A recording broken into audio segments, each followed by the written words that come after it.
کل کے سیشن کے آخر میں دو باتیں میرے ذہن میں تھیں جو رہ گئیں، وہ میں پہلے ذکر کر دوں. الحمدللہ رب العالمین الرحمن الرحیم مالک یوم الدین کے بارے میں، اس کے بعد پھر آگے چلیں گے. یہ ذرا سی کمپلیکیٹڈ چیز ہے، لیکن میرے خیال سے آپ لوگ کافی اسمارٹ ہو، آپ سمجھ جاؤ گے. ٹھیک ہے. رب کے بارے میں نے کہا تھا کہ اس میں 5 معنی ہیں. کسی کو یاد ہے کیا تھے؟ مالک، سید، منعم، مربی، قیم. اچھا، 5 میں سے نا اس کو ہم تھوڑی تقسیم کر دیتے ہیں. ان میں سے 2 کا تعلق اتھارٹی کے ساتھ ہے، باقی 3 کا تعلق رحمت کے ساتھ ہے. 5 معنی ہیں، لیکن 2 کا تعلق کس کے ساتھ ہے؟ اتھارٹی کے ساتھ، اقتدار کے ساتھ. وہ 2 کون سے ہیں؟ آپ خود گیس کرو. مالک اور سید کا تعلق اقتدار کے ساتھ ہے، لیکن جس نے خیال رکھنا ہے، جس نے تحفہ دینا ہے، جس نے نشو نما کرنی ہے، مربی، منعم، قیم، اس کا تعلق کس کے ساتھ ہے؟ رحمت کے ساتھ. بات سمجھ میں آ گئی؟ اوکے. اب آگے جا کر مالک کا لفظ آیا تھا، مالک یوم الدین، اور مالک کی 2 قراءات تھیں، یاد ہے آپ کو؟ مالک اور ملک. اس میں سے ایک مالک تو ویسے بھی رب کے ساتھ تھا، اور ملک اتھارٹی کے یا جو سید کے قریب ہے. ملک اور سید، سمجھ رہے بات؟ یعنی رب میں 5 معنی ہیں، لیکن اس میں سے 2 معنی مالک اور ملک میں بھی ہیں، لیکن 3 مسنگ ہے. یہ بات سمجھ آ رہی ہے؟ کون سے 3 مسنگ ہے جو رب میں ہے، جو مالک میں اور ملک میں نہیں ہے؟ منعم، مربی، قیم. تو وہ 3 مسنگ کیوں ہیں؟ سوال پیدا ہوتا ہے کہ یہاں 3 مزید کیوں ہیں اور وہاں 3 کم کیوں ہیں؟ وہاں بات ہو رہی ہے انصاف کی. کس دن کا مالک ہے؟ مالکی یوم الدین. یہاں بات ہو رہی ہے تمام عالمین کی، رب العالمین. وہ آخرت کی بات ہے، آخرت کے کورٹ والے دن کی بات ہے، اور یہاں پر دنیا کی بات ہے. دنیا میں اللہ تعالیٰ کا اقتدار بھی ہے، لیکن وہ ہر وقت ظاہر نہیں کرتا. اللہ تعالیٰ کی ملکیت بھی ہے، ہر وقت ظاہر نہیں کرتا. مجھے امپریشن ملتا ہے میرا بھی کوئی کنٹرول ہے. میرے منہ میں جو بات ہے میں کہہ سکتا ہوں، وہ روکتا نہیں ہے. روک سکتا ہے؟ روکتا نہیں ہے. میں جو دیکھنا چاہوں دیکھ سکتا ہوں، وہ میری آنکھوں کو بند نہیں کرتا. ہے تو وہ مالک، ہے سید، لیکن اس کو وہ ایکسرسائز کرنے سے مجھے نظر نہیں آتا کہ وہ اس کو مجھے کنٹرول کر رہا ہے. اور وہ کیوں نہیں کر رہا؟ فوراً پکڑ کیوں نہیں ہو رہی؟ کیونکہ منعم، مربی، قیم، الرحمن، ان ساری چیزوں کی وجہ سے مجھے تھوڑی سی آزادی دی ہوئی ہے. قیامت کے دن کیا ہونا ہے؟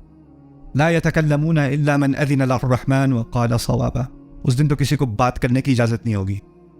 مہطعین رؤوسہم، یہاں تک کہ مجرموں کے بارے میں اللہ ہمیں مجرموں سے نہ بنائے. سورۃ القمر میں بتایا ہے کہ وہ ان کو پکارا جائے گا ایک ایسی چیز کی طرف جو بہت ڈرونی ہوگی. الی شیء نکر، یوم یدعو الداعی الی شیء نکر، ایسی چیز کی طرف بلایا جا رہا ہے جو بہت ڈرونی ہے. اچھا، اگر میں کہیں آگ دیکھوں اور وہ قریب ہے، کوئی جانور دیکھے، کوئی انسان دیکھے، کس طرف بھاگے گا؟ اس کی الٹی ڈائریکشن میں بھاگے گا نا، اس کی طرف تھوڑی بھاگے گا. مہطعین رؤوسہم، سر اوپر اٹھائے ہوئے اس کی طرف بھاگیں گے. یعنی بلایا جا رہا ہے کسی ڈرونی چیز کی طرف، اور پھر کہا جا رہا ہے اس کی طرف بھاگیں گے، سر اٹھائے ہوئے، گھورتے ہوئے. اس کو کوئی چیز ڈرونی ہوتی ہے، اس کو گھورنے کا دل جاتا ہے، اس سے دوسری طرف ہانک کرنے کا دل جاتا ہے. سبحان اللہ. اس دن ہمارے اوپر یہ اتنا بھی کنٹرول نہیں ہوگا کہ جس چیز سے نیچرلی ہم بھاگتے ہیں، جس کو ہم دیکھنا نہیں چاہتے، اس کو ہم گھور گھور کے دیکھ رہے ہوں گے اور اس کی طرف بھاگ رہے ہوں گے. وہ ہماری بات نہیں ہو رہی، کفار کی بات ہو رہی ہے. اللہم لا تجعلنا منہم، اللہ تعالیٰ ہمیں ان میں سے نہ بنائے. لیکن بات میں یہ کہنا چاہ رہا ہوں، اس دن وہ اپنے اقتدار کو ظاہر کرے گا، ملک ہوگا اس دن قہار ہوگا. اچھا، دوسری بات یہاں پر یہ سمجھ لیں کہ یہاں پر رب تھا العالمین کا، وہاں ہے مالک یوم الدین کا. ان دونوں میں ایک عجیب سا تناسب ہے، خاص کر دین اور عالمین کے درمیان. عالمین کے بارے میں نے آپ کو بتایا تھا، تمام سوسائٹیز، تمام تاریخی قومیں دنیا جہاں میں جو آئیں، جو گزر گئیں، جو آنے والی ہیں، جو سوسائٹیز کسی بھی ملک میں ہیں، کسی بھی خطے میں ہیں، کسی بھی آئلینڈ پر ہیں، وہ تمام عالمین میں شامل ہیں. رائٹ؟ اچھا، ان تمام میں اللہ تعالیٰ نے وہ جو 5 کے 5 نام ہیں نا، مربی، منعم، قیم، جو مزید 3 نام تھے. اب ہر سوسائٹی کے بارے میں سوچو، اس سوسائٹی کی ڈیولپمنٹ کیسے ہوئی؟ اس لیے ہوئی کہ اللہ ان کا مربی ہے. اس سوسائٹی کو کیا کیا ریسورسز ملے، ان کو کیا کیا چیزیں ملی، ان کے زمین کے نیچے کیا خزانے نکلے، ان کو کیسی زرخیز زمین ملی، ان کو کیسا سونا ملا، کیسی چاندی ملی، کیسی آرمی ملی، کیسی منعم. کتنی دیر تک وہ قائم رہی سوسائٹی؟ ہو سکتا ہے کسی سوسائٹی کی حکومت 1000 سال رہی، کسی کی 2000 سال رہی، کسی کی 100 سال رہی، کسی کی 50 سال رہی. اس دوران اللہ تعالیٰ کیا تھا ان کے لیے؟ قیم، انہیں قائم رکھے ہوئے تھا. یعنی ان تمام، اور پھر ان سوسائٹیز کے بارے میں سوچیں، کیا ہر سوسائٹی کے قانون ایک جیسے ہوتے ہیں؟ ان کے اچھے برے کی تمیز ایک جیسی ہوتی ہے؟ نہ. کسی سوسائٹی میں جو چیز اچھی مانی جاتی ہے کسی اور سوسائٹی میں وہ بری مانی جاتی ہے. کسی سوسائٹی میں کوئی چیز جائز ہے کسی اور سوسائٹی میں وہ ناجائز ہے. ملیشیا میں چوئنگم کھانا حلال ہے, سنگاپور میں چوئنگم کھانا حرام ہے. وہاں سڑک پہ آپ چوئنگم کھاتے پکڑے جاؤ تو آپ کو اریسٹ کر لیتے ہیں, جرمانہ ہوتا ہے. تھوکنے سے نہیں, کھانے سے. یعنی اگر جہاز میں بیٹھے کھا رہے ہو تو ہضم کرنی پڑتی. سوسائٹیز کے لاز الگ الگ ہوتے ہیں نا, اور ان میں سے بہت سارے لاز, بہت سارے قانون ایسے ہوتے ہیں جو اللہ کی مرضی کے خلاف ہوتے ہیں. ایسا ہے کہ نہیں؟ اللہ کی مرضی کے خلاف قانون اور پوری سوسائٹیز ہونے کے باوجود وہ ان کا مربی اور ان کا منعم اور ان کا قیم. اچھا, سوسائٹی کا جو لا ہوتا ہے نا, اس کے لیے بھی قرآن میں ایک لفظ ہے. پوری ایک جو اس کا آئین ہوتا ہے اس کے لیے لفظ قرآن استعمال کرتا ہے دین. جیسے سورہ یوسف میں یوسف علیہ السلام نے اپنے بھائی کو اپنے پاس رکھا ایک سازش کے تحت. یعنی ان پر الزام لگایا کہ کپ ان کے بیگ میں سے نکلا, ان کے بستے میں سے نکلا, تو کہا اللہ تعالیٰ نے خود ہی بتایا ایسا کیوں کیا انہوں نے. اس لیے کیا ما کان ان یاخذ اخاہ فی دین الملک, ان کے لیے ممکن نہیں تھا اپنے بادشاہ کے قانون کے تحت کہ وہ ایسے ہی اپنے بھائی کو رکھ لیتے. اریسٹ کرنے کے علاوہ ان کے پاس کوئی اور چارہ نہیں تھا. تو جو بادشاہ کا قانون تھا نا, اس کے لیے کیا لفظ استعمال ہوا سورہ یوسف میں؟ دین. میں کہنا یہ چاہ رہا ہوں جب عالمین کی بات کی گئی ہے نا, تو تمام عالم, تمام سوسائٹیز, تمام سویلائزیشنز, ان تمام کے دین الگ الگ تھے, ان کے قانون الگ الگ تھے, لیکن اللہ پھر بھی ان کا رب رہا, پھر بھی ان پہ نعمتیں کرتا رہا. لیکن ایک دن آ رہا ہے جب وہ, آپ کسی بھی قانون سے آئے ہوں, کسی بھی آئین سے آئے ہوں, ایک دن سب کو ایک ہی قانون کے تحت جج کیا جانا ہے. وہ کیا ہے؟ مالک یومی الدین. اب سختی ہو گئی. جب سختی ہو گئی تو نرمی والے 3 معنی نکالنے پڑیں گے. تو یہاں پر رب اور وہاں پر مالک کی بات سمجھ میں آ گئی. تو یہ چیز, یہ بھی باریک سا تناسب ہے کہ رب کے ساتھ العالمین اور مالک کے ساتھ یوم الدین. سبحان اللہ. اچھا, اب آگے میں نے آخری بات آپ سے رات کی تھی اور کل کی تھی دوپہر کو, کہ اب ان تمام باتوں کا جو اللہ تعالیٰ نے ان 3 آیات میں کہی ہیں, الحمدللہ رب العالمین الرحمن الرحیم مالک یوم الدین, اب اس کا ایک نتیجہ نکلنا چاہیے. اور قرآن اس پہلی صورت میں نہ صرف اللہ تعالیٰ اپنا تعارف کرا رہا ہے, ان 3 آیات میں تو اللہ تعالیٰ نے اپنا تعارف کرا دیا, لیکن اس پورے قرآن کا جو مقصد ہے نا, اس سے بھی ہمارا تعارف ہو رہا ہے. قرآن کی ہر صورت میں بہت زیادہ ہدایات ہیں, لیکن فاتحہ میں پورے قرآن کی ہدایات کا خلاصہ ہے. اور اس خلاصے میں سے ایک اہم بات یہ ہے کہ انسان کو خود فیصلہ کرنا ہے کہ وہ اللہ تعالیٰ کا بندہ بنے, یعنی شعوری طور پہ, اور خود مختار ہو کے خود یہ فیصلہ کرے. اس پہ یہ فیصلہ کسی کی طرف سے مسلط نہیں کیا جا سکتا. لا اکراہ فی الدین. دین کے معاملے میں آپ کسی پہ زبردستی نہیں کر سکتے, جبر نہیں کر سکتے, فورس نہیں کر سکتے.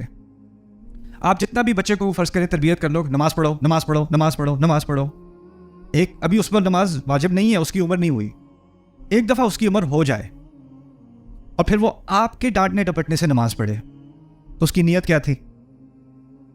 نیت کرتا ہوں 4 رکعت نماز امی کی وجہ سے, اللہ اکبر, یہی نیت تھی نا. ہمارے دین نے کیا سکھایا ہے؟ اعمال کی بنیاد, اعمال کا دار و مدار کس چیز پر ہے؟ اگر آپ کسی کو فورس کر رہے ہو تو اس کی نیت اللہ کی تھوڑی رہی, نیت تو آپ تھے نا, نیت تو کسی کا پریشر تھا. تو شروع سے ہی اللہ تعالیٰ نے کیا کہا ہے, یہاں تک کہ اللہ, کیونکہ وہ رب ہے, وہ فورس کر سکتا ہے, وہ زبردستی بھی کرا سکتا ہے. پولیس والا آپ سے گاڑی روڈ پہ زبردستی کرا سکتا ہے, آپ کو کہتا ہے کہ رک جاؤ تو آپ کو رکنا پڑے گا, آپ کو اشارہ کرے گا رکو گاڑی, آپ کو روکنی پڑے گی, سلو کرنے کو کہے گا سلو کرنی پڑے گی. اللہ تعالیٰ بھی اسی طرح آپ کو رکوا سکتا ہے, اور اگر نہیں رکو گے تو اس کے ساتھ کانسیکوینسز ہوں گے, اس کا کوئی نہ کوئی نتیجہ اسی وقت آپ کو اس کا سامنا کرنا پڑے گا. لیکن اللہ تعالیٰ نے اس نظام میں, اس دنیا کے نظام میں ایک آزادی دی ہے, اور اس آزادی سے انسان خود اپنی آزادی سے کہے ایاک نعبد, اسی لیے کہا اعبدوا, نہیں کہا اعبدوا, کہا ہوتا اچھا آپ عبادت کرو, وہ حکم ہوتا ہے اللہ تعالیٰ کی طرف سے, لیکن ہم نے الفاظ استعمال کیے ہیں ایاک نعبد. اللہ تعالیٰ نے اب ہمارے الفاظ کو قرآن کا حصہ بنا دیا, ہم تیری عبادت کرتے ہیں. یہ بھی ایک عجیب بات ہوئی. پہلے الفاظ اللہ تعالیٰ کی طرف سے ہیں, الحمدللہ رب العالمین الرحمن الرحیم مالک یوم الدین. اب اس آیت میں اللہ تعالیٰ کی طرف سے آیت تو ہے, لیکن الفاظ کس کے ہوئے؟ اگر ہم کہیں ہم تیری ہی عبادت کرتے ہیں تو کس کے الفاظ ہوئے؟ ہمارے الفاظ ہوئے. قرآن کا ایک بنیادی مقصد کیا ہے؟ اللہ تعالیٰ اور ہمارے درمیان ایک بات ہو رہی ہے, ایک مکالمہ ہو رہا ہے, اور اب ہمیں اس مکالمے کی شروعات ہو گئی ہے. اللہ تعالیٰ کچھ کہتے ہیں, پھر ہم کچھ کہتے ہیں, اللہ تعالیٰ کچھ کہتے ہیں, پھر ہم کچھ کہتے ہیں. جس طرح آپ کسی کی بات سنتے ہو اور آپ بات سننے کے بعد آپ کا رد عمل ہوتا ہے نا, پھر آپ اس کا جواب دیتے ہو, آپ کے ذہن میں کوئی بات آتی ہے تو آپ کہتے ہو اللہ تعالیٰ ہمیں سکھا رہے ہیں جب اللہ تعالیٰ کوئی بات کرتے ہیں تو آپ کے ذہن میں آپ کے دل میں کوئی بات آنی چاہیے اور وہ آپ کے منہ سے نکلے گی. تو جو بات نیچرلی منہ سے نکلے گی اس فاتحہ کے اندر وہ کیا ہے؟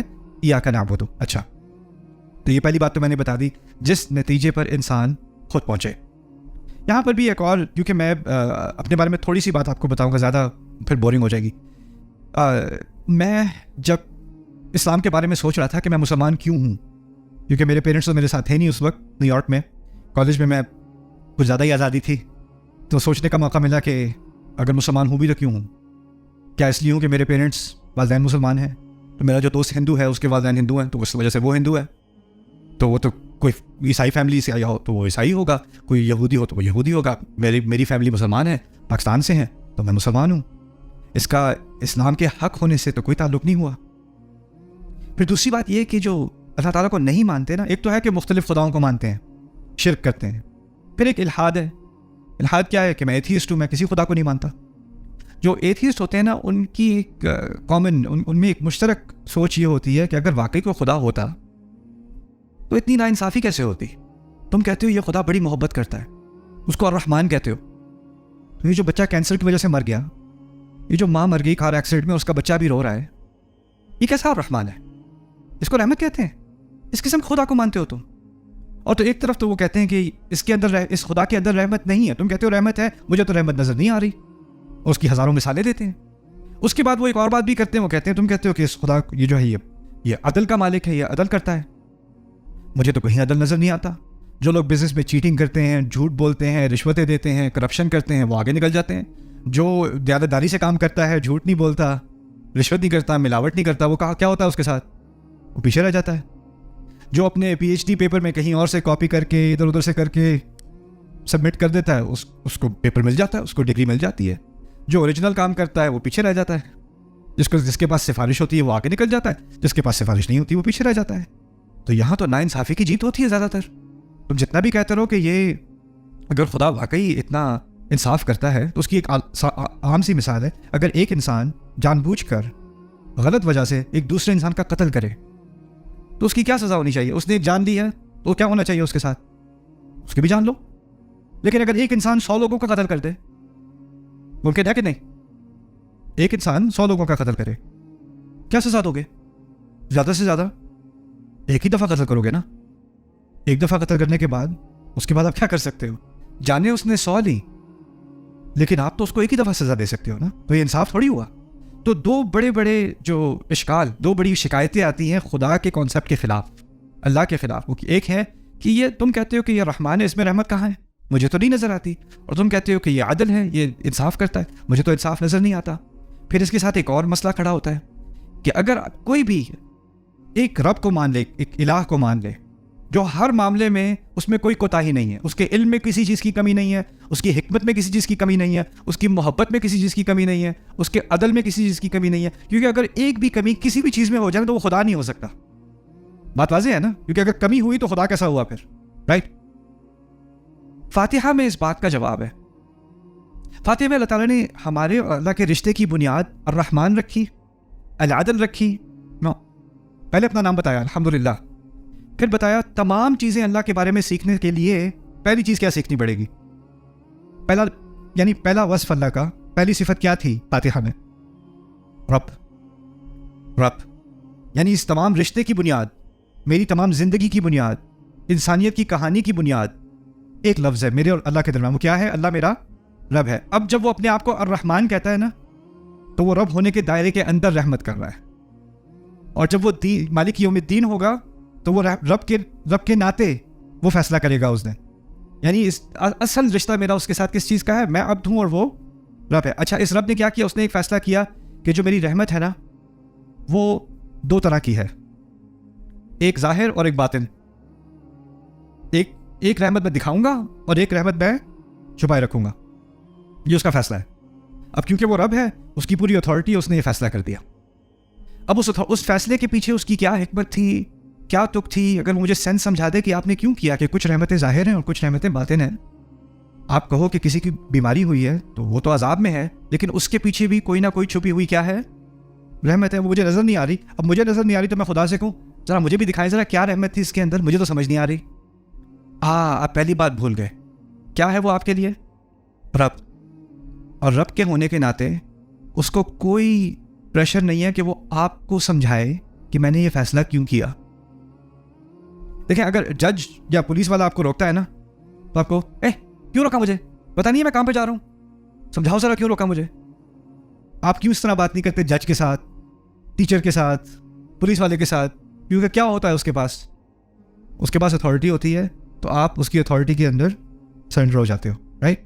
اللہ تعالیٰ کے پاس ایک اتھارٹی ہے, اس اتھارٹی کے تحت اس نے کہا ہے کچھ رحمتیں تمہیں نظر آئیں گی, سمجھ میں آ جائیں گی, کچھ رحمتیں سمجھ نہیں آئیں گی, لیکن ہے رحمت پھر بھی. سورۃ الکہف میں اس کی طرف اشارہ کیا گیا ہے. وہ 3 واقعات جو موسیٰ علیہ السلام کے ساتھ ہوئے ہیں سورۃ الکہف میں, وہاں بھی یہی تو بات کی گئی ہے نا, رحمۃ من ربک وما فعلته عن امری. یہ سب اللہ تعالیٰ کی طرف سے, تمہارے رب کی طرف سے ایک رحمت تھی. موسیٰ علیہ السلام کو جب 3 واقعات ہوئے, ان کو رحمت نظر آئی کہ نہیں؟ مجھے تو نظر نہیں آئی. بعد میں سمجھایا کیا یہ کیا تھا, یہ رحمت تھی کس کی طرف سے؟ من ربک. تو یہ رحمت اور رب کا تعلق سمجھ میں جب تک نہیں آئے گا نا, تب تک انسان پوچھتا رہے گا تم تو کہتے ہو الرحمن ہے, مجھے تو رحمت نظر نہیں آ رہی. اصل میں تم رب کو نہیں سمجھے نا, اس لیے تمہیں رحمت نظر نہیں آ رہی. اصل بات یہ ہے. دوسری بات یہ ہے کہ واقعی اس دنیا میں ناانصافی ہے, اس میں کوئی شک نہیں ہے. اچھے کام کرنے والے لوگ اچھی زندگیاں نہیں گزارتے ہمیشہ, اور یہ اسلام کا دعویٰ بھی نہیں ہے. اسلام قبول کر لو, زندگی آسان ہو جائے گی. اسلام کی ہدایت پہ چل لو, کوئی مشکل نہیں ہوگی تمہاری زندگی میں. صحت مند ہو جاؤ گے, فیملی میں کوئی ڈرامہ نہیں ہوگا, پیسے کا معاملہ حل ہو جائے گا, صحت کا معاملہ حل ہو جائے گا, سوسائٹی کا معاملہ حل ہو جائے گا, ہر طرف سے نعمتیں آئیں گی تمہاری طرف. بس اللہ کی بات مان لو. اچھا جی, میں ماننے کو تیار ہوں. کیا مثالیں ہیں؟ ابراہیم علیہ السلام کو دیکھو. ارے ابراہیم علیہ السلام نے اللہ کی بات مانی, گھر سے نکالے گئے, پھر آگ میں پھینکے گئے, پھر بچے کو ذبح کرنے کا حکم کیا, پھر صحرا میں یہ اچھا بڑا زبردست ریلیجن ہے, اس کو آپ فالو کریں, آپ کی ساری مشکلیں حل ہو جائیں گی. اچھا یعقوب علیہ السلام کی طرح ان کے ساتھ کیا ہوا تھا؟ اولاد چھین لی گئی, سالوں سال روتے رہے ہیں, وہ بھی اللہ کے نبی. تو آپ کوئی پروڈکٹ کوئی چیز بیچ رہے ہوتے ہو نا, تو آپ بینیفٹس دیتے ہو, یہ آپ یہ لیں تو آپ کا یہ فائدہ ہوگا. اسلام کی اگر آپ سیل کر رہے ہو, کسی کو آپ کنونس کرنا چاہ رہے ہو کہ بھی آپ اسلام میں آ جائیں, کیوں آؤں, کیا ملے گا مجھے اسلام میں آنے سے؟ اور آپ کو زندگی جو ہے ایسی زبردست ہو جائے گی, آپ سکون آئے گا ساری زندگی میں. اچھا کتاب دکھاؤ اپنی, کتاب کھول کے دیکھے گا جن لوگوں نے اسلام کو فالو کیا ان کی زندگی آسان ہے مشکل ہے؟ مشکل, اور پھر اور مشکل, اور پھر اور مشکل, اور پھر اور مشکل. یہ کیسی سیل ہے؟ اور صحابہ کے بارے میں سوچ لو, جس صحابی نے اسلام قبول کیا ہے اس کی زندگی اسلام سے قبول کرنے سے پہلے اس کی فیملی ہے, اس کی اچھی بھلی زندگی ہے, آرام سے زندگی گزر رہی, دوست ہیں, احباب ہیں, سوسائٹی ہے. جیسے ہی وہ مسلمان ہوتا ہے, کیا ہوتا ہے؟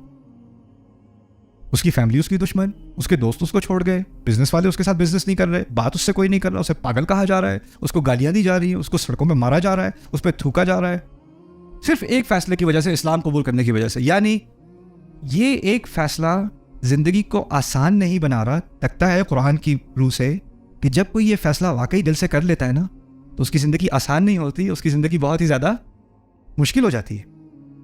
تو یہ نتیجہ ہلکے دل والے لوگوں کے لیے نہیں ہے.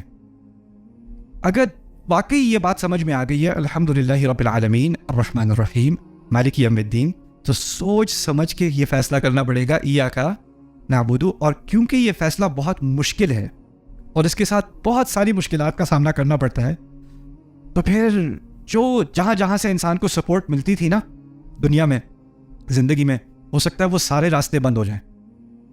اسی لیے اب کہیں سے سپورٹ نہیں آئے گی, تو جس کی وجہ سے یہ فیصلہ کیا ہے اسی سے سپورٹ لینی پڑے گی. تو اب سمجھ میں آیا کہ اس کے ساتھ کیا بات جوڑی ہوئی ہے, ایاک نعبد و ایاک نستعین. یہ دونوں چیزیں آپس کے ساتھ اسی لیے جڑی, کیونکہ یہ فیصلہ آسان نہیں ہے. یہ کہنا آسان ہے, یہ فیصلہ آسان نہیں ہے. اب ہم نماز پڑھتے ہیں, نماز میں ہم ہر نماز میں اسی دعوے کی طرف واپس آتے ہیں جو اسلام کی بنیاد ہے. ایک طرح سے جو کسی کے مسلمان ہونے کا جو سفر ہے نا, اس سفر کا خلاصہ ہم ہر فاتحہ میں ہر رکعت میں پڑھتے ہیں. کہاں سے بات شروع ہوئی تھی, کس نتیجے پر ہم پہنچے, کس لیے ہم مسلمان ہوئے, ایاک نعبد. اور مسلمان ہوئے اور یہ عبادت ہم نے قبول کی. یہ عبادت جب ہم نے خود ہی اپنے طور پر آ کر قبول کی, تو پھر ہمیں اس بات کا بھی اعتراف کرنا پڑا کہ یہ ہمارے بس کی بات نہیں ہے, اس میں بہت ساری مشکلات ہوتی ہیں, اور اس میں بس اللہ تعالیٰ آپ ہی ہماری مدد کر سکتے ہیں. وہ ایاک نستعین. ٹھیک ہے, تو یہ بات, اب اس کے بارے میں بھی کچھ چیزیں ہم آبزرو کرتے ہیں. ایک طرف اللہ نے رب کا لفظ استعمال کیا تھا. میں نے کہا تھا رب ایسا لفظ ہے جس میں رشتہ ہوتا ہے, تو ایک طرف رب, دوسری طرف عبد, دوسری طرف عبد. اب عبد کے لیے یہاں پر ہم نے دیکھا کہ فعل کا استعمال ہوا ہے. پہلے بھی فعل اور اسم کے بارے میں بات ہوئی تھی, تھوڑی سی دہرا لیتا ہوں تاکہ آپ کا ذہن فریش ہو جائے. فعل میں ہوتا ہے ماضی، حال اور مستقبل، اور اسم میں کیا ہوتا ہے؟ ہمیشگی، دوام، ہمیشہ کے لیے.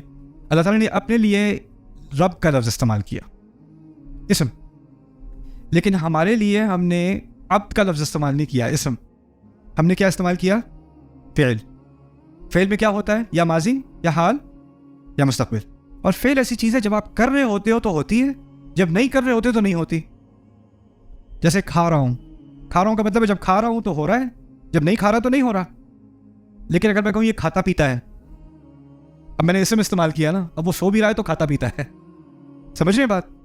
ہم نے جب اپنے لیے فعل استعمال کیا تو ہم نے ایک بات کا ہم نے اعتراف کیا یہاں پر، اور وہ کیا ہے کہ ہماری عبادت میں اونچ نیچ ہوتی ہے، کبھی زیادہ کبھی کم، کبھی بالکل نہ ہونے کے برابر، کبھی بہت زیادہ. جیسے فعل میں بھی اونچ نیچ ہوتی ہے، اور فعل میں ہمیشگی نہیں ہوتی. ہمارے لیے ہم سے ہمیشہ کی عبادت ممکن نہیں ہے. آپ سو رہے ہو تو عبادت نہیں کر رہے، آپ کام کر رہے ہو تو اللہ تعالیٰ نے اپنی رحمت سے کہہ دیا حلال کما رہے ہو تو کام بھی کر رہے ہو تو عبادت ہے. اپنی فیملی کے لیے آپ گروسریز کرنے، دودھ اور بریڈ وغیرہ لینے جا رہے ہو، حلال روزی سے اپنی فیملی کے لیے لینے جا رہے ہو تو وہ بھی عبادت ہے. لیکن اس وقت آپ شعوری طور پہ عبادت نہیں کر رہے، وہ تو آپ صرف دودھ لینے جا رہے تھے، بریڈ لینے جا رہے تھے، روٹی خریدنے جا رہے تھے، رائٹ؟ تو یہاں پر ایاک نعبد میں اللہ تعالیٰ نے ہمارے اوپر بہت رحم کیا ہے کہ ہم نے یہ دعویٰ نہیں کیا کہ ہم ہمیشہ ہر لمحے آپ کی عبادت میں ہوتے ہیں. یہ دعویٰ بہت بڑا ہو جاتا، اس پہ ہم میں سے کوئی پورا نہیں اتر سکتا تھا. لیکن ہم آپ کی عبادت کرتے ہیں، ہم آپ کی عبادت قبول کرتے ہیں اور کرتے ہیں. اس میں تھوڑی روم آ گئی، کرتے بھی ہیں اور کبھی کچھ ڈھیلے بھی پڑ جاتے ہیں، پھر کرتے بھی ہیں، پھر کبھی کوتاہی بھی ہوتی ہے، پھر کرتے بھی ہیں. اور اس جو وسعت ہے اس کے اندر، یہ بھی اللہ تعالیٰ کی طرف سے ایک بہت بڑی رحمت ہے. تو یہ ہے ایاک نعبد میں فعل کا استعمال. اوکے، ہاں، اگر تم عبادت کرو کہا جاتا، وہ یہ بات تو میں نے پہلے کہہ دی تھی، اگر کہا جاتا کرو عبادت تو یہ ہمارا فیصلہ نہ ہوتا، اللہ تعالیٰ کی طرف سے حکم ہوتا. اور یہاں بات حکم کی نہیں ہو رہی، یہاں بات ہو رہی ہے آپ کی اپنی کمٹمنٹ کی. اب یہاں ہم خالصتاً تیرے بندے ہیں، اگر یہ کہا ہوتا، یعنی اگر کہا ہوتا نحن عباد لک خاصہ، ہم تیرے بندے ہیں خاص، صرف نحن عباد لک خاصہ، تو یہ دعویٰ بہت بڑا ہو جاتا. کیونکہ اس کا مطلب ہے میری زبان سے کبھی کوئی ایسا لفظ نہ نکلتا جو آپ کی عبادت کے سائے میں نہ ہو، میرے قدم کبھی کسی طرف نہ چلتے جو آپ کی عبادت کے تحت نہ ہو، میرے ہاتھوں سے کبھی کچھ نہ ہوتا، میری آنکھوں سے کبھی کچھ نہ ہوتا جو عبادت کا تقاضا نہ پورا کر رہے ہوں. کیونکہ میں ہر لمحے کیا ہوں؟ عبد ہوں. یہ تو میرے لیے ممکن ہے نہیں، یہ تو ممکن نہیں ہے. تو ایاک نعبد. اچھا،